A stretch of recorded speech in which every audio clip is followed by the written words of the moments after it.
Hi all. അപ്പോൾ ഇന്ന് നമ്മൾ ഡിസ്കസ് ചെയ്യാൻ പോകുന്നത് ഇലക്ട്രിക്കൽ സയൻസിൻ്റെ ഫിസിക്സിൻ്റെ ക്വസ്റ്റ്യൻ പേപ്പറാണ്. അപ്പോൾ പാർട്ട് എ ആണ് നമ്മൾ ഈ ഒരു ലെക്ചറിൽ ഡിസ്കസ് ചെയ്യുന്നത്. പാർട്ട് എ എന്ന് പറയുമ്പം 3 മാർക്ക് ക്വസ്റ്റ്യൻ വരുമല്ലോ, അതാണ് നമ്മൾ ഡിസ്കസ് ചെയ്യുന്നത്. പിന്നെ ലോങ് ആൻസർ ടൈപ്പ് നെക്സ്റ്റ് വീഡിയോയിലായിട്ട് നമ്മൾ ഡിസ്കസ് ചെയ്യും. ഓക്കെ.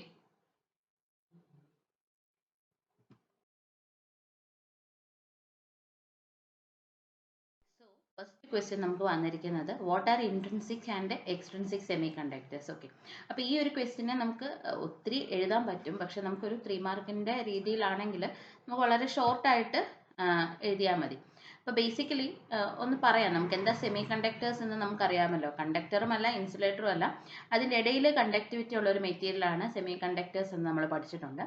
ഇനി സെമി കണ്ടക്ടേഴ്സ് മെയിൻലി നമുക്ക് 2 ടൈപ്പായിട്ട് ഡിവൈഡ് ചെയ്യാം, ഇൻട്രിൻസിക് സെമി കണ്ടക്ടറും എക്സ്ട്രിൻസിക് സെമി കണ്ടക്ടറും. ഇതിനകത്ത് ഇൻട്രിൻസിക് സെമി കണ്ടക്ടർ എന്ന് പറഞ്ഞു കഴിഞ്ഞാൽ പ്യുവർ ഫോം കണ്ടക്ടേഴ്സ് ആണ്, വേറെ ഇമ്പ്യൂരിറ്റീസ് ഒന്നുമില്ല. പെർഫെക്റ്റ്ലി പ്യുവർ ആയിട്ടുള്ള സെമി കണ്ടക്ടേഴ്സിനെ നമുക്ക് ഇൻട്രിൻസിക് സെമി കണ്ടക്ടർ എന്ന് വിളിക്കാം. ഇതിന്റെ എക്സാമ്പിൾ പറയുവാണെങ്കിൽ നമുക്ക് സിലിക്കണും ജെർമേനിയും ഒക്കെ പറയാം. ഇനിയും എക്സ്ട്രിൻസിക് സെമി കണ്ടക്ടേഴ്സ് എന്ന് പറഞ്ഞാൽ അതിൽ നമ്മൾ ഇമ്പ്യൂരിറ്റീസ് ആഡ് ചെയ്തിട്ടുണ്ട്. ആ ഇമ്പ്യൂരിറ്റി ആഡ് ചെയ്യുന്ന മെത്തേഡിനെ നമ്മൾ ഡോപ്പിംഗ് എന്ന് വിളിക്കും. അപ്പം ഏത് ടൈപ്പ് ഓഫ് ഇമ്പ്യൂരിറ്റി ആണ് നമ്മൾ ആഡ് ചെയ്തേക്കുന്നതിൻ്റെ ബേസിസിൽ നമുക്കിതിനെ വീണ്ടും 2ആയിട്ട് കാറ്റഗറൈസ് ചെയ്യാം, എൻ ടൈപ്പ് സെമി കണ്ടക്ടറും പി ടൈപ്പ് സെമി കണ്ടക്ടറും. ഡീറ്റെയിൽ ആയിട്ട് പറയാമേ. അപ്പോൾ എൻ ടൈപ്പ് സെമി കണ്ടക്ടേഴ്സിൻ്റെ എക്സാമ്പിൾ വരുന്നത് ഫോസ്ഫറസ്, ആഴ്സനിക്, ആൻറ്റിമണി അങ്ങനെയൊക്കെയുള്ള മെറ്റീരിയൽസ് ആയിരിക്കും.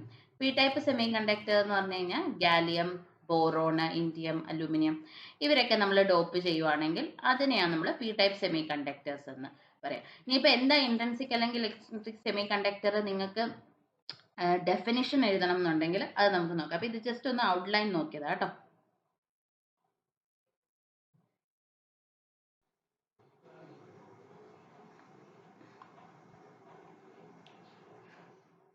ഇനി നമുക്ക് ഡെഫിനിഷൻ ആയിട്ടൊന്ന് നോക്കാം.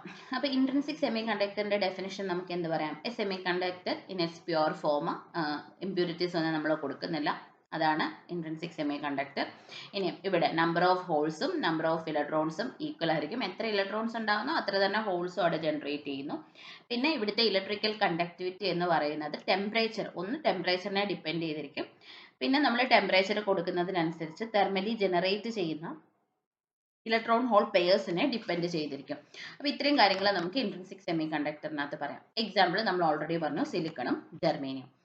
ഇനി എക്സ്ട്രിൻസിക് സെമി കണ്ടക്ടർ നമ്മൾ പറഞ്ഞായിരുന്നല്ലോ, നമ്മൾ ഏത് ടൈപ്പ് ഓഫ് ഇമ്പ്യൂരിറ്റി ആണ് ആഡ് ചെയ്യുന്നത്, ട്രൈവാലന്റ് ആണോ പെൻറ്റാവാലന്റ് ആണോ, അതിന്റെ ബേസിസിൽ നമുക്ക് പി ടൈപ്പും എൻ ടൈപ്പും ആയിട്ട് മാറ്റാം. ഇപ്പൊ ട്രൈവാലന്റ് ഇമ്പ്യൂരിറ്റി ആണെങ്കിൽ നമ്മൾ അതിനെ പി ടൈപ്പ് എന്ന് പറയും, പെൻറ്റാവാലന്റ് ആണെങ്കിൽ നമ്മൾ അതിനെ എൻ ടൈപ്പ് എന്ന് പറയും, അല്ലേ? അപ്പം when a small amount of impurity is doped in pure semiconductor, silicon അല്ലെങ്കിൽ ജെർമേനിയം ഇൻ ഇറ്റ്സ് പ്യുവർ ഫോമിലേക്ക് നമ്മൾ ഇമ്പ്യൂരിറ്റി ഡോപ്പ് ചെയ്യുന്നു, അല്ലെ, ഡോപ്പൻസ് ആഡ് ചെയ്യുന്നു, അങ്ങനെ അത് എക്സ്ട്രിൻസിക് ആവും. ഇനി ഏത് ടൈപ്പ് ഓഫ് ഇമ്പ്യൂരിറ്റിന്റെ ബേസിസിൽ നമുക്ക് പി ടൈപ്പും എൻ ടൈപ്പും ആയിട്ട് ഡിവൈഡ് ചെയ്യാമെന്ന് പറഞ്ഞു. ഇനി എൻ ടൈപ്പിന്റെ കേസസിൽ majority of charge carriers, N type എന്ന് പറഞ്ഞാൽ പെൻറ്റാവാലന്റ് അല്ലേ നമ്മൾ കൊടുക്കുന്നത്, അപ്പൊ എക്സ്ട്രാ ഇലക്ട്രോൺസ് അവിടെ വരുന്നുണ്ട്, അല്ലേ, ബോണ്ടിങ്ങിൽ ഏർപ്പെടാത്ത ഫ്രീ ഇലക്ട്രോൺസ് വരുന്നുണ്ട്. അപ്പൊ അതുകൊണ്ട് നമ്മൾ പറയാം ഇവിടെ എന്താ, ചാർജ് കാരിയേഴ്സ് ആരായിരിക്കും? മെജോറിറ്റി ചാർജ് കാരിയേഴ്സ് ഇലക്ട്രോൺസ് ആയിരിക്കും, മൈനോറിറ്റി ഹോൾ ആയിരിക്കും. അതേപോലെ പി ടൈപ്പ് വരുമ്പോഴത്തേക്കും നമ്മൾ പെൻറ്റാവാലന്റ് അല്ല ട്രൈവാലന്റ് ഇമ്പ്യൂരിറ്റി വെച്ചിട്ടല്ലേ കൊടുക്കുന്നത്, അപ്പൊ നമുക്ക് അവിടെ ഒരു ഹോള് ഫോം ചെയ്യുന്നുണ്ട്. അങ്ങനെ കുറെ ഇമ്പ്യൂരിറ്റീസ് കൊടുക്കുമ്പോൾ കുറെ ഹോൾസ് ഫോം ചെയ്യും. അതുകൊണ്ട് നമുക്ക് പറയാം ഇവിടുത്തെ മെജോറിറ്റി കാരിയേഴ്സ് ഹോൾസ് ആണെന്ന് പറയാം, മൈനോറിറ്റി കാരിയേഴ്സ് ഇലക്ട്രോൺസ് ആണെന്ന് പറയാം. In it, electrical conductivity is a function of temperature as well as concentration of impurity. അപ്പം മുമ്പേ ഇൻട്രിൻസിക്കൽ പറഞ്ഞതുപോലല്ല, ഇവിടെ കണ്ടക്ടിവിറ്റി ആരെയൊക്കെ ഡിപ്പെൻഡ് ചെയ്ത് നിൽക്കുന്നുണ്ട്? ടെമ്പറേച്ചറിനെ ഡിപ്പെൻഡ് ചെയ്യുന്നുണ്ട്, നമ്മൾ എത്ര ഇമ്പ്യൂരിറ്റീസ് ഡോപ്പ് ചെയ്തു എന്നുള്ളതിനെയും ഡിപ്പെൻഡ് ചെയ്യുന്നുണ്ട്. കാരണം ഇമ്പ്യൂരിറ്റിയുടെ അളവ് കൂടുന്നതിനനുസരിച്ച് കാരിയേഴ്സിന്റെ അളവും കൂടും. അപ്പൊ ഇമ്പ്യൂരിറ്റിനെയും ഡിപ്പെൻഡ് ചെയ്യും, അതുപോലെ തന്നെ ടെമ്പറേച്ചറിനെയും ഡിപ്പെൻഡ് ചെയ്യും. അപ്പൊ ഇത്രയും കാര്യങ്ങൾ നമുക്കൊരു 3 മാർക്കിന് വളരെ ഷോർട്ടായിട്ട് എഴുതാം. ഇനി ഒരുപാട് മാർക്കിന് ചോദിച്ചാലും ഇതൊന്നും കൂടെ നമുക്ക് വലുതാക്കിയിട്ട് ഇതിന്റെ ബാൻഡ് ഡയഗ്രാംസ് ഒക്കെ ഉണ്ടല്ലോ, അതൊക്കെ വരച്ച് എഴുതിയാൽ മതി.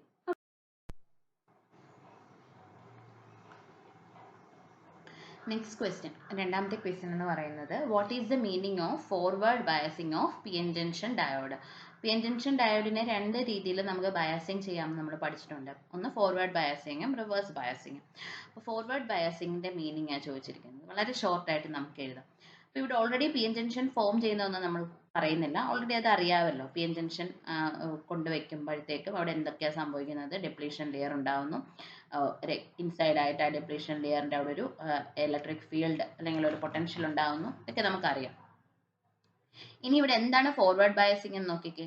ഫോർവേഡ് ബയസിംഗ് എന്ന് പറഞ്ഞു കഴിഞ്ഞാൽ പി ടൈപ്പിനെ നമ്മളൊരു പോസിറ്റീവ് ടെർമിനലിലേക്കും എൻ ടൈപ്പിനെ നമ്മളൊരു നെഗറ്റീവ് ടെർമിനലിലേക്കും കണക്ട് ചെയ്യുന്നതിനെയാണ് നമ്മൾ ഫോർവേഡ് ബയസിംഗ്. സെയിം ആ ഒരു ടെർമിനൽസ് കണക്ട് ചെയ്ത് കൊടുക്കുന്നു. റിവേഴ്സ് ബയസിംഗ് ആണെങ്കിൽ തിരിച്ചായിരിക്കും. പി ടൈപ്പിനെ നമ്മളൊരു നെഗറ്റീവ് ടെർമിനലിലേക്കും എൻ ടൈപ്പിനെ നമ്മളൊരു പോസിറ്റീവ് ടെർമിനലിലേക്കും കണക്ട് ചെയ്യും. ഓക്കെ, അതാണ് റിവേഴ്സും ഫോർവേഡും തമ്മിലുള്ള വ്യത്യാസം. അപ്പൊ ഇങ്ങനെ ചെയ്യുന്ന സമയത്ത് എന്താ സംഭവിക്കുന്നത്, പിനെ പോസിറ്റീവിലോട്ടും എന്നിനെ നെഗറ്റീവിലേക്കും കണക്ട് ചെയ്യുമ്പോൾ ഫോർവേഡ് ബയസിംഗ് നടക്കുന്നു എന്ന് നമ്മൾ പറഞ്ഞു. അപ്പൊ ഈ ഒരു കേസിൽ already P N junction form ആയ സമയത്ത് ഇവിടെ ഒരു ഡിപ്ലീഷൻ റീജിയൻ ഉണ്ടായല്ലോ, പിയുടെയും എന്നിന്റെയും നടുക്കായിട്ട് ഒരു ഡിപ്ലീഷൻ റീജിയൻ ഉണ്ടായി അല്ലെ, കാരിയേഴ്സാൽ ഫിൽ ആയിട്ടുള്ള ഒരു ഡിപ്ലീഷൻ റീജിയൻ. ഇലക്ട്രോൺസിന് ഇങ്ങോട്ട് വരാൻ പറ്റത്തില്ല, ഹോൾസിന് അങ്ങോട്ടേക്ക് മൂവ് ചെയ്യാൻ പറ്റാത്ത രീതിയിൽ ഒരു ഡിപ്ലീഷൻ ലെയർ ഉണ്ടായി അല്ലെ. അപ്പം നമ്മൾ ഇങ്ങനെ ഒരു കണക്ഷൻ കൊടുക്കുമ്പോഴത്തേക്കും ഈ ഡിപ്ലീഷൻ ലെയറിന്റെ തിക്നെസ് റെഡ്യൂസ് ചെയ്യും, ബാരിയർ പൊട്ടൻഷ്യലും റെഡ്യൂസ് ചെയ്യും. എന്നിട്ട് എന്ത് ചെയ്യുന്നു, majority charge careers junction across ആയിട്ട് മൂവ് ചെയ്യാൻ തുടങ്ങും. എൻ ആണെന്നുണ്ടെങ്കിൽ പോസിറ്റീവ് ടെർമിനലിന്റെ അടുത്തേക്കും പി ആണെന്നുണ്ടെങ്കിൽ നെഗറ്റീവ് ടെർമിനലിന്റെ അക്രോസ് മൂവ് ചെയ്യാൻ സ്റ്റാർട്ട് ചെയ്യും. അങ്ങനെ ഡിപ്ലീഷൻ ലെയറിന്റെ തിക്നെസ് കുറയും. അങ്ങനെ ഒരു large amount of current flow ചെയ്യാൻ തുടങ്ങും. എപ്പോഴാണ് ഈ ഒരു പ്രോസസ് ഒക്കെ ഹാപ്പൻ ചെയ്യുന്നത്, നമ്മളുടെ ഈ ഒരു ഡിപ്ലീഷൻ ലെയറിന് ഒരു പൊട്ടൻഷ്യൽ ഉണ്ടല്ലോ, ഈ പൊട്ടൻഷ്യലിനെ കാട്ടിലും നമ്മൾ കൊടുക്കുന്ന അപ്ലൈഡ് വോൾട്ടേജ്, നമ്മൾ കൊടുക്കുന്ന വോൾട്ടേജ് ഓൾറെഡി അവിടെ ഉണ്ടായിരുന്ന ബാരിയർ പൊട്ടൻഷ്യൽ വോൾട്ടേജിനെ കാട്ടിലും എക്സീഡ് ചെയ്യുന്ന സമയത്തായിരിക്കും ഈ പ്രോസസ്സുകൾ. അപ്പം അതുവരെ അവിടെ ഫ്ലോയിങ് ഒന്നും നടക്കുന്നില്ല. നമ്മൾ പതുക്കെ വോൾട്ടേജ് കൂട്ടി കൂട്ടി കൂട്ടി ആ ഒരു ബാരിയർ പൊട്ടൻഷ്യലിനെക്കാളും ഗ്രേറ്റർ ആയിട്ടുള്ള ഒരു വോൾട്ടേജ് കൊടുക്കുന്ന സമയത്ത് ഈ പറയുന്ന കാര്യങ്ങളൊക്കെ അവിടെ നടക്കും. അങ്ങനെ ഒരു വലിയ എമൗണ്ട് ഓഫ് കറണ്ട് നമുക്ക് ജനറേറ്റ് ചെയ്ത് കിട്ടും. ഇതാണ് forward biasing of P N junction diode എന്ന് പറയുന്നത്.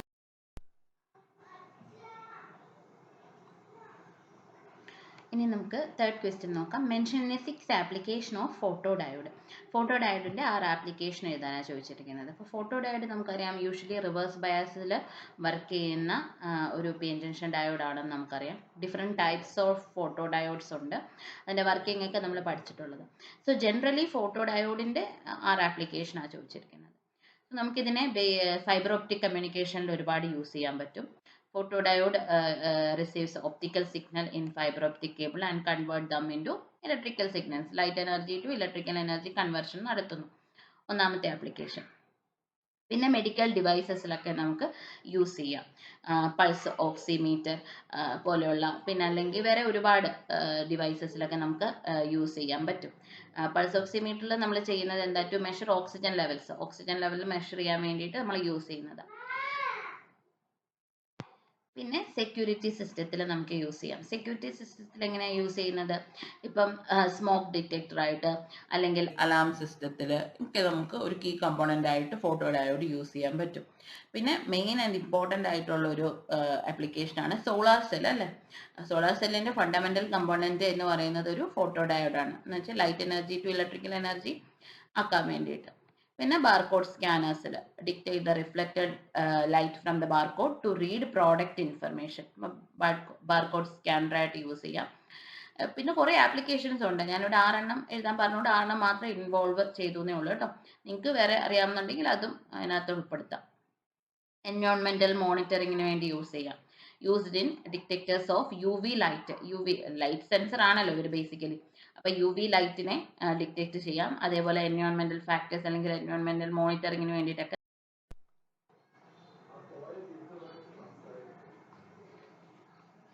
ഓക്കെ, അടുത്ത ക്വസ്റ്റ്യൻ നമുക്ക് നോക്കാം. Explain the working of pin photo diode അല്ലേ. ഓക്കെ, അപ്പം നമ്മൾ ഓൾറെഡി ഫോട്ടോ ഡയോഡ് പറഞ്ഞായിരുന്നു. Photo diode generally reverse bias കണ്ടീഷനിൽ വർക്ക് ചെയ്യുന്നതാണെന്ന് നമുക്കറിയാം. അപ്പം ഇവിടെ നമ്മളൊരു പിൻ ഫോട്ടോ ഡയോഡിൻ്റെ കാര്യമാണ് പറയുന്നത്. പിൻ ഫോട്ടോ ഡയോഡ് എന്ന് പറയുമ്പോൾ ഇവിടെ 3 സ്ട്രക്ചേഴ്സാണ് നമുക്കുള്ളത്. ഒരു ഹെവിലി ഡോപ്ഡ് ആയിട്ടുള്ള ഒരു പി ടൈപ്പ് സെമി കണ്ടക്ടർ ഉണ്ട്, ഒരു ഹെവിലി ഡോപ്ഡ് ആയിട്ടുള്ള ഒരു എൻ ടൈപ്പ് സെമി കണ്ടക്ടർ ഉണ്ട്. ഇതിൻ്റെ രണ്ടിൻ്റെ ഇടയ്ക്കായിട്ട് നമ്മളൊരു ഇൻട്രിൻസിക് ലെയർ കൊണ്ടുവെക്കുന്നു. ഇൻട്രിൻസിക് ലെയർ എന്ന് നമ്മൾ ഉദ്ദേശിക്കുന്നത് എന്താ, ഒരു പ്യുവർ സെമി കണ്ടക്ടർ ആണ് അല്ലേ. ഡോപ്പിംഗ് ഒന്നും ചെയ്യാത്ത ഒരു പ്യുവർ സെമി കണ്ടക്ടർ കൊണ്ടുവന്നിട്ട് ഇതിൻ്റെ ഇടയിൽ വെച്ചിരിക്കുന്നു. ഇനി നമ്മൾ രണ്ടാമത്തെ പോയിന്റ് പറഞ്ഞ എന്താ, എപ്പോഴും ഒരു ഫോട്ടോ ഡയോഡ് വർക്ക് ചെയ്യുന്നത് ഒരു റിവേഴ്സ് ബയസ് കണ്ടീഷനിലായിരിക്കും. അപ്പോൾ ഇവിടെ നമ്മുടെ പിൻ ഫോട്ടോ ഡയോഡും ഒരു റിവേഴ്സ് ബയസ് കണ്ടീഷനിലാണ് വർക്ക് ചെയ്യുന്നത്. അതുകൊണ്ട് പി ടൈപ്പിനെ നമ്മളൊരു നെഗറ്റീവ് പൊട്ടൻഷ്യലിലേക്ക് കണക്ട് ചെയ്യുന്നു, എൻ ടൈപ്പിനെ നമ്മളൊരു പോസിറ്റീവ് പൊട്ടൻഷ്യലിലേക്ക് കണക്ട് ചെയ്തു. സാധാരണഗതിയിൽ എങ്ങനെയാണോ റിവേഴ്സ് ബയസിങ് കണ്ടീഷൻ നടക്കുന്നത്, ഇവിടെയും റിവേഴ്സ് ബയസിങ് കണ്ടീഷൻ നടക്കുന്നു. നമ്മൾ പഠിച്ചിട്ടുണ്ട്, രണ്ട് കേസസ് പഠിച്ചിട്ടുണ്ട്, ഫോർവേഡ് ബയസിങ്ങും റിവേഴ്സ് ബയസിങ്ങും. ഫോർവേഡ് ബയസിന്റെ കേസിൽ നമ്മൾ എന്താ പറഞ്ഞത്, ഡിപ്ലീഷൻ ലെയറിന്റെ തിക്നെസ് കുറഞ്ഞു കുറഞ്ഞു വരും. റിവേഴ്സ് ബയസിന്റെ കേസിലോ ഡിപ്ലീഷൻ ലെയറിന്റെ തിക്നെസ് കൂടി കൂടി വരും. അപ്പൊ ഇവിടെ അതേപോലെ റിവേഴ്സ് ബയസ് കൊടുക്കുന്നത് കൊണ്ട് തന്നെ നമ്മുടെ പിയുടെയും എന്നിന്റെയും ഇടയ്ക്ക് ഉണ്ടാവുന്ന ആ ഒരു ലെയർ ഉണ്ടല്ലോ, ഡിപ്ലീഷൻ ലെയർ, അതിന്റെ തിക്നെസ് കൂടി കൂടി വന്നിട്ട് അത് ഇൻട്രിൻസിക് ലെയറിനെ മെർജ് ചെയ്തിട്ട് അങ്ങ് കിടക്കും. ഇൻട്രിൻസിക് ലെയറിന്റെ അത്രയും തന്നെ തിക്നെസ്സിൽ ഈ ഒരു ഡിപ്ലീഷൻ ലെയർ അങ്ങ് വലുതാകും. ഇനിയും ഇവിടെ വർക്കിംഗ് സംഭവിക്കുന്നത് എങ്ങനെയാണ്, നമ്മൾ ലൈറ്റിനെ ഇലുമിനേറ്റ് ചെയ്യുമ്പോഴാണ് നമ്മൾ ഈ ഇൻട്രിൻസിക് ലെയറിന്റെ മുകളിലേക്ക് ഒരു പർട്ടിക്കുലർ ലൈറ്റ് വേവ് ലെങ്ത് ലൈറ്റിനെ നമ്മൾ കൊടുത്തു. ഓക്കെ, ലൈറ്റ് വന്നിട്ട് ഇതിലേക്ക് വീഴുന്ന സമയത്ത് ഇലക്ട്രോൺസ് എന്ത് ചെയ്യുന്നു, എക്സൈറ്റ് ചെയ്യുന്നു അല്ലെ. വാലൻസ് ബാൻഡിൽ നിന്നും കണ്ടക്ഷൻ ബാൻഡിലേക്കും ഒക്കെ ഇലക്ട്രോൺസിന്റെ എക്സൈറ്റേഷൻ സംഭവിക്കുന്നു. അപ്പം അവിടെ എന്ത് സംഭവിക്കും, ഇവിടെ ഹൈ ആയിട്ടുള്ള ഒരു ഡിപ്ലീഷൻ പൊട്ടൻഷ്യൽ ഉള്ളതുകൊണ്ട്, അല്ലെങ്കിൽ ഇവിടെ നല്ലൊരു ഇലക്ട്രിക് ഫീൽഡ് പൊട്ടൻഷ്യൽ ഡിപ്ലീഷൻ ലെയറിൽ ഉള്ളതുകൊണ്ട് തന്നെ ഈ ഇൻട്രിൻസിക് ലെയറിൽ ജനറേറ്റ് ചെയ്യുന്ന ഇലക്ട്രോൺസും അല്ലെങ്കിൽ ഹോൾസിനും ലൈറ്റ് കാരണം ജനറേറ്റ് ചെയ്യുന്ന ഇലക്ട്രോൺ ഹോൾസും പെട്ടെന്ന് തന്നെ ഇലക്ട്രോൺസ് എന്ത് ചെയ്യുന്നു, എന്നിന്റെ അവിടേക്ക് മൂവ് ചെയ്യാൻ പറ്റും.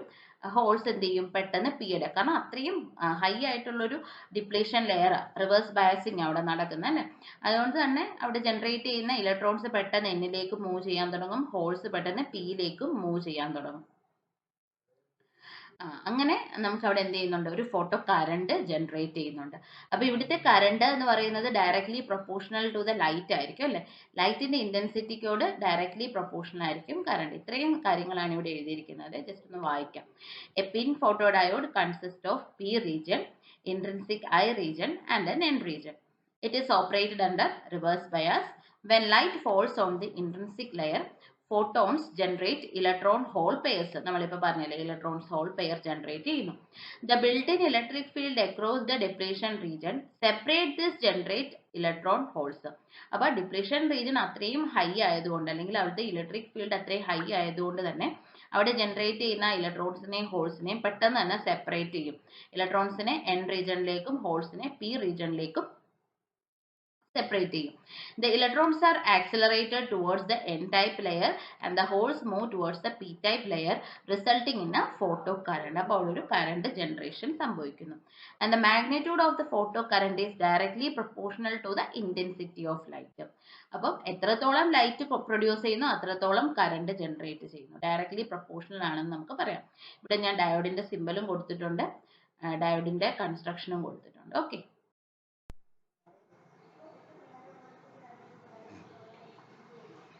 ഇനി അടുത്ത ക്വസ്റ്റ്യൻ നമുക്ക് നോക്കാം. Explain Meissner effect, prove that a super conductor is a perfect ഡയമാഗ്നറ്റ്.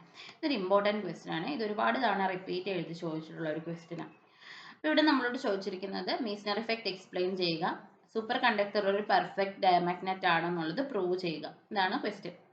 അപ്പോൾ ആദ്യം നമുക്ക് എന്താണ് ഒരു സൂപ്പർ കണ്ടക്ടർ പറയാം. എന്താ ഒരു സൂപ്പർ കണ്ടക്ടർ എന്ന് പറഞ്ഞാൽ, ഒരു നോർമൽ ആയിട്ടുള്ള ഒരു കണ്ടക്ടർ അതിന്റെ ടെമ്പറേച്ചറിനെ കുറച്ച് നമ്മൾ ക്രിട്ടിക്കൽ ടെമ്പറേച്ചറിന് താഴെ കൊണ്ടുവരുന്നു. ഓരോ മെറ്റീരിയലിനും ഓരോ ക്രിട്ടിക്കൽ ടെമ്പറേച്ചർ ഉണ്ട്. അപ്പം ഒരു പർട്ടിക്കുലർ മെറ്റീരിയലിന്റെ ക്രിട്ടിക്കൽ ടെമ്പറേച്ചറിന് താഴെ അതിനെ നമ്മൾ കൂൾ ചെയ്ത് കൊണ്ടുവരുന്നു. അങ്ങനെ ക്രിട്ടിക്കൽ ടെമ്പറേച്ചറിന്റെ താഴെ വരുന്ന സമയത്ത് ഈ മെറ്റീരിയൽ എന്താ ചെയ്യുന്ന, ഒരു സൂപ്പർ കണ്ടക്ടർ ആയിട്ട് മാറുക. എന്ന് വെച്ചാൽ വെറുതെ ഇരിക്കുന്ന സ്റ്റേറ്റിൽ തന്നെ അത് കണ്ടക്ടിവിറ്റി കാണിക്കുന്നു. നമ്മൾ എക്സ്റ്റേണലി ഒന്നും കൊടുക്കേണ്ട ആവശ്യമില്ല. നോർമലി അത് എന്താണ്, നല്ല കണ്ടക്ടിവിറ്റി കാണിക്കുന്നു. ഇങ്ങനെയുള്ള മെറ്റീരിയൽസിനെയാണ് നമ്മൾ സൂപ്പർ കണ്ടക്ടിങ് മെറ്റീരിയൽ അല്ലെങ്കിൽ സൂപ്പർ കണ്ടക്ടിങ് സ്റ്റേറ്റ് എന്നൊക്കെ വിളിക്കുന്നത്. ഇനി നമ്മൾ രണ്ട് മെറ്റീരിയൽസ് ഇവിടെ കൺസിഡർ ചെയ്തു. ഒന്ന് ഒരു നോർമൽ കണ്ടക്ടറും ഒന്നൊരു സൂപ്പർ കണ്ടക്ടറുമാണ്. നോർമൽ കണ്ടക്ടറിന്റെ അടുത്താണ് നമ്മൾ കൊടുത്തിരിക്കുന്നത്. നോർമൽ സ്റ്റേറ്റ് എന്ന് പറഞ്ഞാൽ ടെമ്പറേച്ചർ ക്രിട്ടിക്കൽ ടെമ്പറേച്ചറിനേക്കാളും വലുതാണ്. ഇതാണ് നമ്മുടെ നോർമൽ സ്റ്റേറ്റ്. ഇനി ടെമ്പറേച്ചർ എന്ന് പറയുന്നത് ക്രിട്ടിക്കൽ ടെമ്പറേച്ചറിനെക്കാട്ടിലും താഴെയാണ്. അതാണ് നമ്മൾ ഈ കൊടുത്തിരിക്കുന്ന സൂപ്പർ കണ്ടക്ടിങ് സ്റ്റേറ്റ്. രണ്ടിൽ കൂടിയിട്ടും നമ്മൾ എന്ത് ചെയ്യുക, മാഗ്നറ്റിക് ഫീൽഡ് ലൈൻസ് കടത്തിവിടുന്നു. അപ്പം കണ്ടക്ടറിന്റെ കേസിൽ മാഗ്നറ്റിക് ഫീൽഡ് അതിൽ കൂടിയിട്ട് പാസ് ചെയ്ത് പോകുന്നതായിട്ട് നമുക്ക് കാണാൻ പറ്റും. പക്ഷെ സൂപ്പർ കണ്ടക്ടറിന്റെ കേസിൽ അകത്തൂടെ പോകുന്നില്ല, മെറ്റീരിയലിന്റെ അടുത്ത് ചെല്ലുമ്പോഴത്തേനും മാഗ്നറ്റിക് ഫീൽഡ് ലൈൻസ് എക്സ്പെല് ചെയ്യുന്നതായിട്ട് നമുക്ക് കാണാൻ പറ്റും. അപ്പൊ ഈ ഒരു പ്രോപ്പർട്ടിനെയാണ് നമ്മൾ എന്തെന്ന് വിളിക്കാം, മീസ്നർ എഫക്റ്റ് എന്ന് വിളിക്കാം. The complete expulsion of all magnetic field by a superconducting material is called Meissner effect. Magnetic field ലൈൻസിനെ കംപ്ലീറ്റ് ആയിട്ട് എക്സ്പെൽ ചെയ്യും മെറ്റീരിയൽ, അതിൽ കൂടെ കടന്നു പോകാൻ സമ്മതിക്കത്തില്ല. ഇതിനെ നമുക്ക് മീസ്നർ എഫക്റ്റ് എന്ന് പറയാം.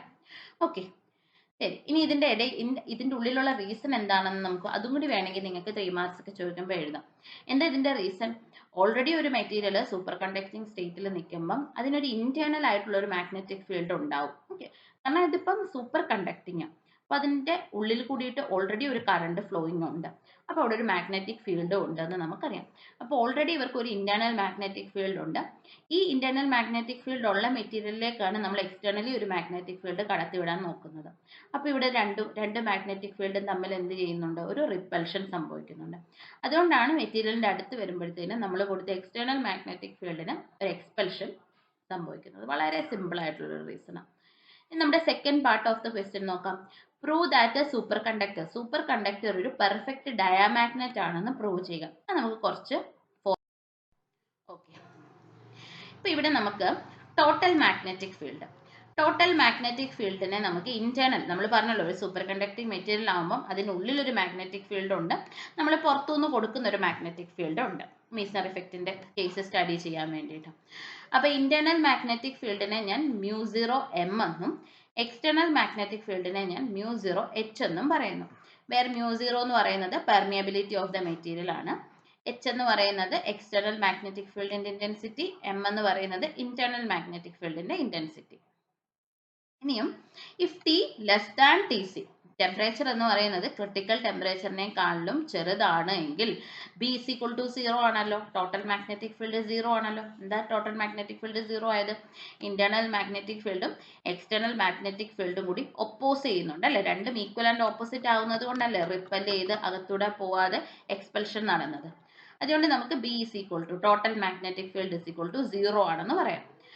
അപ്പം നമ്മൾ ആ ഒരു ഇക്വേഷനിലേക്ക് അത് ഇട്ട് കൊടുക്കാം. μ0 m പ്ലസ് μ0 h ആയിരുന്നല്ലോ നമ്മുടെ ടോട്ടൽ മാഗ്നറ്റിക് ഫീൽഡ്, അത് 0 ആണെന്ന് നമ്മൾ പറഞ്ഞു.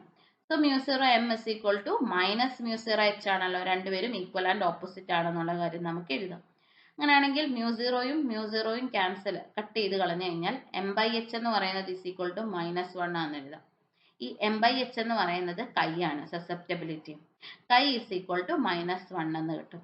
നിങ്ങൾ ഓൾറെഡി ഇതിന് മുന്നേ പഠിച്ചിട്ടുണ്ട്, ഡയാ പാര ഫെറോമാഗ്നറ്റിസം ഒക്കെ പഠിക്കുന്ന സമയത്ത് കൈ is equal to -1 വരുന്നത് ആർക്കായിരുന്നു? ഡയാമാഗ്നറ്റിനാണ്. അപ്പം നമുക്ക് എന്ത് പറയാം, സൂപ്പർ കണ്ടക്ടർ ഒരു പെർഫെക്റ്റ് ഡയാമാഗ്നറ്റ് ആണെന്ന് നമുക്ക് അങ്ങനെ പ്രൂവ് ചെയ്യാം അല്ലേ. As the magnetic susceptibility is negative, super conductor is the perfect. അപ്പൊ മാഗ്നറ്റിക് സസെപ്റ്റബിലിറ്റി -1 വന്നതുകൊണ്ടാണ് നമ്മൾ ഇതിനെ ഡയാമാഗ്നറ്റ് എന്ന് പറയുന്നത്. അപ്പൊ അത് നമ്മളിവിടെ പ്രൂവ് ചെയ്തു. ഓക്കെ,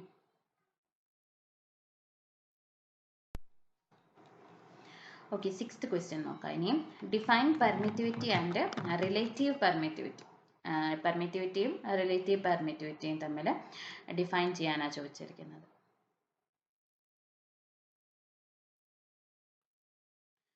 സോ പെർമിറ്റിവിറ്റി എന്താന്ന് നോക്കാം. പെർമിറ്റിവിറ്റിനെ നമ്മൾ എപ്സിലോൺ വെച്ചിട്ട് റെപ്രസെന്റ് ചെയ്യും. It is a fundamental property of a material that measures its ability to permit or allow an electric field to pass through it. അപ്പോൾ ഒരു മെറ്റീരിയലിൽ കൂടി എത്രമാത്രം ഇലക്ട്രിക് ഫീൽഡിന് കടന്നു പോകാം എന്നുള്ളൊരു മെഷർമെന്റ് ആണ് പെർമിറ്റിവിറ്റി തരുന്നത്. ഇനി ഇതിനെ നമ്മൾ ഫോർമുല വെച്ചിട്ട് എഴുതണമെങ്കിൽ നമുക്കിതിനെ എന്തിന്റെ റേഷ്യോ ആയിട്ട് എഴുതാം? Displacement electric field D by electric field intensity capital E യുടെ ടേംസിൽ നമുക്ക് എഴുതാം. അപ്പോൾ epsilon is equal to D/E എന്നുള്ള റേഷ്യോയിൽ എഴുതാം. ഇനി റിലേറ്റീവ് പെർമിറ്റിവിറ്റി എന്ന് പറയുന്നത് എപ്സിലോൺ R ആണ്. It is the ratio of permittivity of a medium. ഒരു മീഡിയത്തിന്റെ പെർമിറ്റിവിറ്റി, എപ്സിലോൺ എന്ന് പറയുന്ന മീഡിയത്തിന്റെ permittivity to permittivity of free space epsilon 0. അപ്പോൾ എപ്സിലോൺ R എന്ന് പറയുന്നത് എപ്സിലോൺ ബൈ എപ്സിലോൺ 0 ആണ്. ഇവിടെ ഇൻഡിക്കേറ്റ് ചെയ്യുന്നത് എന്താ? റിലേറ്റീവ് പെർമിറ്റിവിറ്റി എന്ന് പറയുന്ന വേർഡ് മീൻ ചെയ്യുന്നത് എന്താ? How much better A material is than A vacuum at permitting electric flux. അവിടെ ഒരു മെറ്റീരിയലും വാക്വമും തമ്മിലുള്ള ഒരു കമ്പാരിസൺ ആണ് തരുന്നത്. എത്ര ബെറ്റർ ആയിട്ട് ഇലക്ട്രിക് ഫ്ലക്സിനെ കടത്തിവിടാം. ഇവിടെ കമ്പയർ ചെയ്യുന്നത് ഏതൊക്കെ തമ്മിലാണ്? മെറ്റീരിയലിന്റെ കേസും വാക്വത്തിന്റെ കേസും. അപ്പൊ അതാണ് എപ്സിലോൺ ആർ എന്ന് നമ്മൾ പറയുന്നത്. ഇത് ഈസി ആയിട്ടുള്ള ഒരു ക്വസ്റ്റ്യൻ ആയിരുന്നു. പക്ഷെ ഇതൊക്കെ നമുക്ക് അറിയാവുന്ന കാര്യങ്ങളായിരിക്കും, പെർമിറ്റിവിറ്റി ആയാലും റിലേറ്റീവ് പെർമിറ്റിവിറ്റി ആയാലും. പക്ഷെ ഒരു ഡിഫൈൻ ചെയ്യാൻ പറയുന്ന സമയത്ത് കറക്റ്റ് വേർഡ്സ് നമുക്കപ്പം കിട്ടണം എന്നില്ല, അല്ലേ? വളരെ ഈസി ആയിട്ട് നമുക്കിതിനെ ഇങ്ങനെ ഡിഫൈൻ ചെയ്യാം.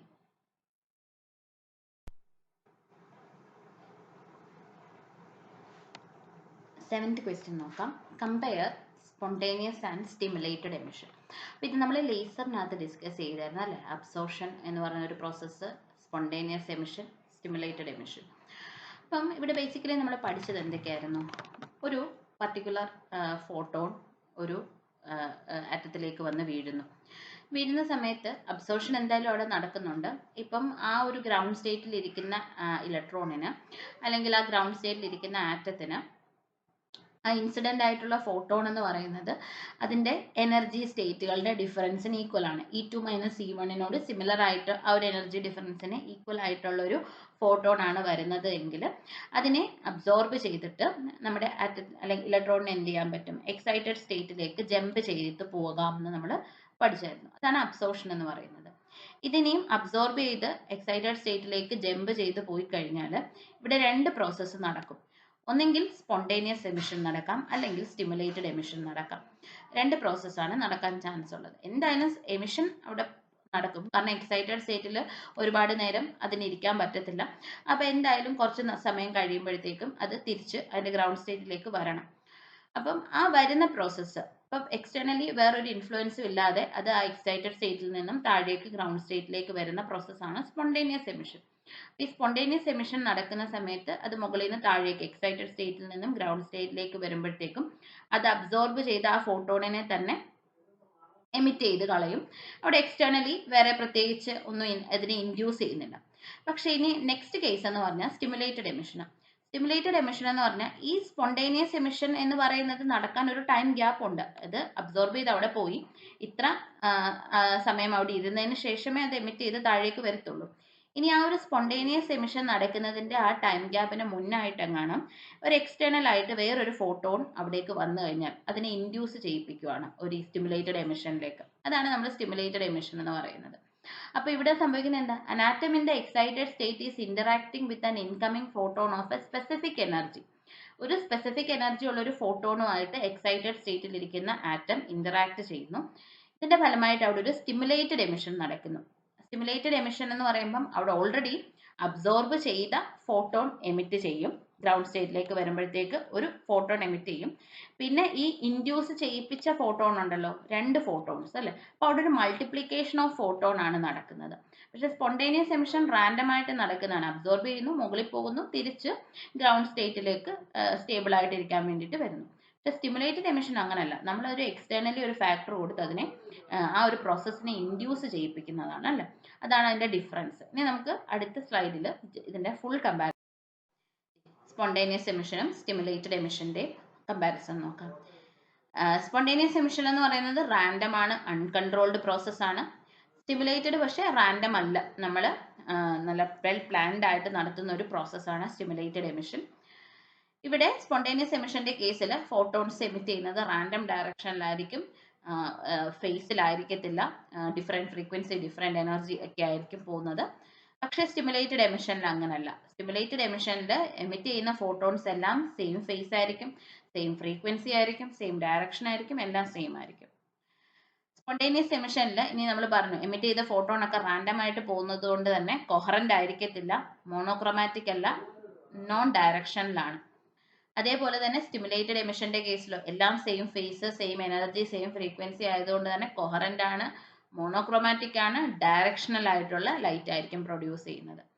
സ്പോണ്ടേനിയസ് എമിഷന്റെ കേസിൽ എത്ര ഫോട്ടോൺസിനെ അബ്സോർബ് ചെയ്തോ അത്രയും ഫോട്ടോൺസ് തന്നെ എമിറ്റ് ചെയ്യുന്നു. മൾട്ടിപ്ലിക്കേഷൻ ഓഫ് ഫോട്ടോൺസ് അവിടെ നടക്കുന്നില്ല. പക്ഷേ സ്റ്റിമുലേറ്റഡ് എമിഷനകത്ത് അങ്ങനെയല്ല, മൾട്ടിപ്ലിക്കേഷൻ ഓഫ് ഒരെണ്ണത്തിനെയാണ് അബ്സോർബ് ചെയ്തതെങ്കിൽ രണ്ടെണ്ണമായിരിക്കും എമിറ്റ് ചെയ്യുന്നത്. അങ്ങനെ ഒരു മൾട്ടിപ്ലിക്കേഷൻ ഓഫ് ഫോട്ടോൺ അവിടെ ടേക്സ് പ്ലേസ് ചെയ്യും, ആംപ്ലിഫിക്കേഷൻ ഒക്വർ ചെയ്യുന്നു എന്ന് നമുക്ക് പറയാം. ഇവിടെ ഇന്റൻസിറ്റി എന്ന് പറയുന്നത് I is equal to Ni ആണ്. ഇന്റൻസിറ്റി ഓഫ് ജനറേറ്റഡ്, നമ്മൾ എന്താണോ അബ്സോർബ് ചെയ്തത് അത് തന്നെയായിരിക്കും എമിറ്റ് ചെയ്യുന്നത്. So intensity is I is equal to Ni എന്ന് നമുക്ക് തന്നെ എഴുതാം. പക്ഷെ മറ്റിടത്ത് അങ്ങനെയല്ല, അവിടെ മൾട്ടിപ്ലിക്കേഷൻ നടക്കുന്നത് കൊണ്ട് തന്നെ I is equal to n square ആയി, നമ്പർ ഓഫ് ഫോട്ടോൺസ് അല്ലെ n സ്ക്വയർ ആണ് നമ്മൾ കൊടുക്കുന്നത്. മൾട്ടിപ്ലിക്കേഷൻ നടക്കുന്നു എന്ന് കാണിക്കാൻ വേണ്ടിയിട്ട്, ഒരെണ്ണമാണ് അബ്സോർബ് ചെയ്യുന്നെങ്കിൽ രണ്ടെണ്ണം എമിറ്റ് ചെയ്യുന്നുണ്ട്, രണ്ടാണെങ്കിൽ 4 ആകും, അങ്ങനെ അങ്ങനെ മൾട്ടിപ്ലിക്കേഷൻ അവിടെ ഹാപ്പൻ ചെയ്യുന്നുണ്ട്. അതിനെ n സ്ക്വയർ ആയി പറയുന്നത്. ഇനി ഇവിടുത്തെ ലൈറ്റ് റാൻഡമായിട്ട് എമിറ്റ് ചെയ്യുന്നത് കൊണ്ട് തന്നെ അൺപോളറൈസ്ഡ് ലൈറ്റ് ആ പ്രൊഡ്യൂസ് ചെയ്യുന്നതെന്ന് പറയാം. സ്റ്റിമുലേറ്റഡ് എമിഷന്റെ അവിടെ പോളറൈസ്ഡ് ലൈറ്റ് ആണ് പ്രൊഡ്യൂസ് ചെയ്യുന്നത് നമുക്ക് പറയാം. ഓക്കെ, അപ്പൊ ഇതായിരുന്നു complete comparison of spontaneous and stimulated emission. അപ്പൊ ആദ്യം എന്താണ് സ്പോണ്ടേനിയസ് എമിഷൻ, സ്റ്റിമുലേറ്റഡ് എമിഷൻ എന്നുള്ളൊരു ജനറൽ ഡെഫിനിഷൻ കൊടുക്കുക, പിന്നെ അതിനെ ജസ്റ്റ് ഒന്ന് കമ്പയർ ചെയ്യുക. Okay,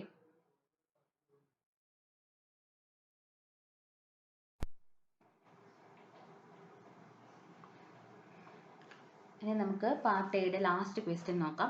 differentiate between step index and graded index fibre. അപ്പോൾ ഇത് നമ്മുടെ ഒപ്റ്റിക്കൽ ഫൈബർ കമ്മ്യൂണിക്കേഷനകത്ത് വരുന്ന ഒരു ടോപ്പിക്കാണ്.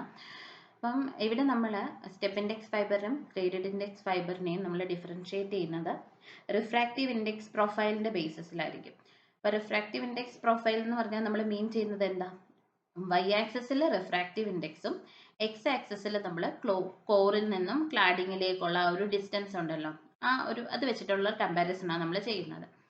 അപ്പം നിങ്ങൾക്ക് ഈ ഫിഗറിനകത്ത് കമ്പയർ ചെയ്തിട്ട് വേണം പഠിക്കാൻ. അപ്പം ഈ ഫിഗർ വെച്ചിട്ട് പഠിക്കുകയാണെങ്കിൽ നമുക്ക് എളുപ്പമായിട്ട് മനസ്സിലാക്കാൻ പറ്റും. അപ്പം ഇതിൻ്റെ ഒരു കേസിൽ ഇപ്പം സ്റ്റെപ്പ് ഇൻഡെക്സിൻ്റെ കേസ് ആണെങ്കിൽ ഇവിടെ തന്നെ നമുക്ക് പറയാം, ഈ ത്രൂ ഔട്ട് ദ കോറ് നോക്കിക്കഴിഞ്ഞാൽ കോറിൻ്റെ സെയിം ആണ്, ത്രൂ ഔട്ട് യൂണിഫോം ആയിട്ടാണ് കോറിൻ്റെ റിഫ്രാക്റ്റീവ് ഇൻഡെക്സ് കൊടുത്തിരിക്കുന്നത്. അപ്പോൾ നമ്മൾ കോറിൻ്റെ ആ സെൻറ്ററിൽ നിന്നും കോറിൻ്റെ മറ്റൊരു ഭാഗത്തേക്ക് നമ്മൾ മൂവ് ചെയ്യുമ്പോൾ, അപ്പോൾ ഡിസ്റ്റൻസ് കൂടുന്നതിനനുസരിച്ച് റിഫ്രാക്റ്റീവ് ഇൻഡെക്സിന് വേരിയേഷൻ ഒന്നും കാണുന്നില്ല. അതേ കണ്ടോ, ഒരു ഹൊറിസോണ്ടൽ ലൈനല്ലേ നമുക്ക് ഇവിടെ കിട്ടിയിരിക്കുന്നത്, കാരണം through out the core refractive index uniform ആണ്.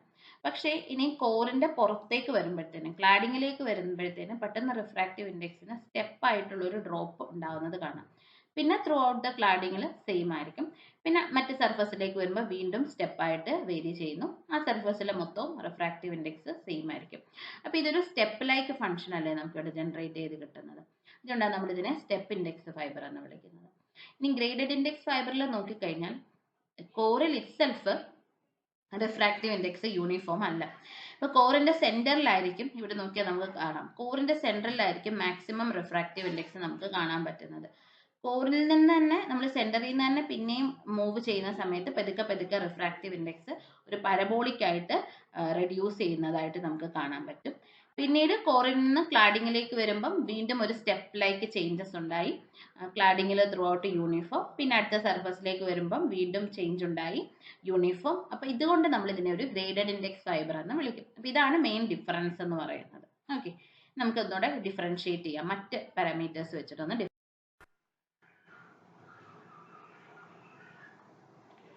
ഫസ്റ്റ് പോയിന്റ് നമ്മൾ ഓൾറെഡി ഇപ്പോൾ ഡിസ്കസ് ചെയ്തത് തന്നെ, സ്റ്റെപ്പ് ഇൻഡെക്സ് ഫൈബറിൻ്റെ കേസിൽ റിഫ്രാക്റ്റീവ് ഇൻഡെക്സ് എന്ന് പറയുന്നത് യൂണിഫോം ആയിരിക്കും.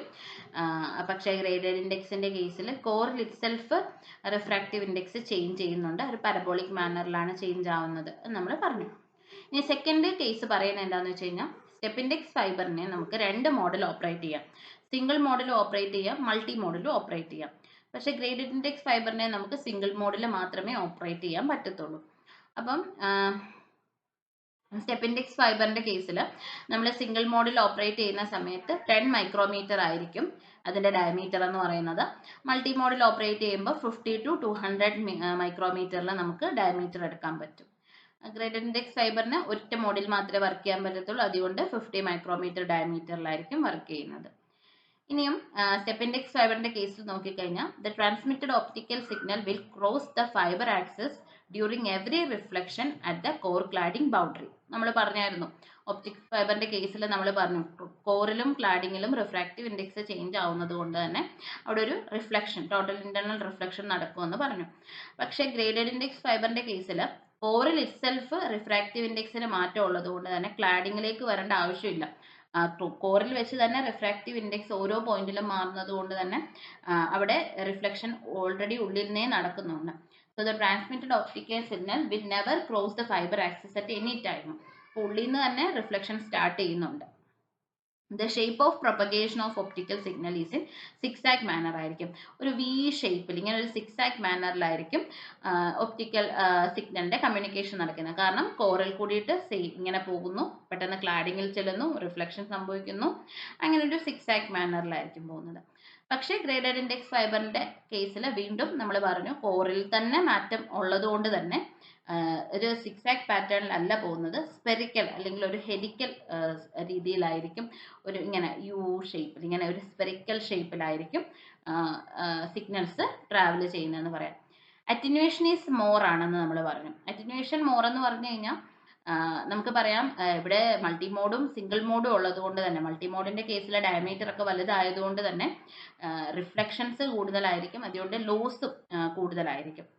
അതാ പറയുന്നത് മൾട്ടിമോഡിന്റെ കേസിൽ അറ്റിന്യൂവേഷൻ മോർ ആയിരിക്കും, സിംഗിൾ മോഡിന്റെ കേസിൽ പക്ഷെ ചെറിയൊരു ഡയമീറ്റർ ഉള്ളത് കൊണ്ട് തന്നെ ഭയങ്കരമായിട്ടുള്ള ലോസ് സംഭവിക്കുന്നില്ല. Attenuation less in case of single mode. Gradient index ഫൈബറിന് ഒറ്റ മോഡിൽ ഓപ്പറേറ്റ് ചെയ്യാൻ പറ്റത്തുള്ളൂ, അതിന്റെ അറ്റിന്യൂവേഷൻ എന്ന് പറയുന്നത് കമ്പാരിറ്റീവ്ലി ലെസ് ആയിരിക്കും. ഇനി ന്യൂമറിക്കൽ അപ്പർച്ചറിന്റെ കേസ് നമ്മൾ പറഞ്ഞു. Numerical aperture is more for multimode step index ഫൈബറിന്റെ കേസിൽ ന്യൂമറിക്കൽ അപ്പർച്ചർ അത് യൂഷ്വലി നമുക്ക് അറിയാമല്ലോ, ഡയമീറ്റർ കൂടുതലായതുകൊണ്ട് തന്നെ ന്യൂമറിക്കൽ അപ്പർച്ചർ എന്ന് പറയുന്നത് മോർ ആയിരിക്കും, പക്ഷെ സിംഗിൾ മോഡിന്റെ കേസിൽ ലെസ് ആയിരിക്കും. ഗ്രേഡഡ് ഇൻഡെക്സ് ഫൈബർ വീണ്ടും ഒരു മോഡിൽ മാത്രമേ വർക്ക് ചെയ്യാൻ പറ്റത്തുള്ളൂ, സോ ന്യൂമറിക്കൽ അപ്പർച്ചർ എന്ന് പറയുന്നത് ലെസ് ആയിരിക്കും. ഇത്രയായിരുന്നു നമ്മുടെ ഒരു ഗ്രൂപ്പ് എയ്ക്കകത്ത് വരുന്ന ക്വസ്റ്റ്യൻസ്. 9 ക്വസ്റ്റ്യൻസ് ആയിരുന്നു, 3 മാർക്ക് ക്വസ്റ്റ്യൻസ്. അപ്പോൾ എല്ലാം ഡിസ്കസ് ചെയ്തിട്ടുണ്ട്. ഡീറ്റെയിൽ ആയിട്ട് അറിയണം എന്നുണ്ടെങ്കിൽ, ഇത് ഏതെങ്കിലും ടോപ്പിക്സ് ഡൗട്ട് ഉണ്ടെങ്കിൽ ഡീറ്റെയിൽ ആയിട്ട് നമ്മുടെ ലെക്ചറിൽ ഇതെല്ലാം ഡീറ്റെയിൽ ആയിട്ട് എടുക്കുന്നുണ്ട്. ഇപ്പോൾ ജസ്റ്റ് ആ ഒരു മാർക്ക് ഡിസ്ട്രിബ്യൂഷൻ്റെ ബേസിസിൽ മാത്രമാണ് ക്ലാസ് എടുത്തിരിക്കുന്നത്, ഡിസ്കസ് ചെയ്ത് പോയേക്കുന്നത് കേട്ടോ. Okay, thank you.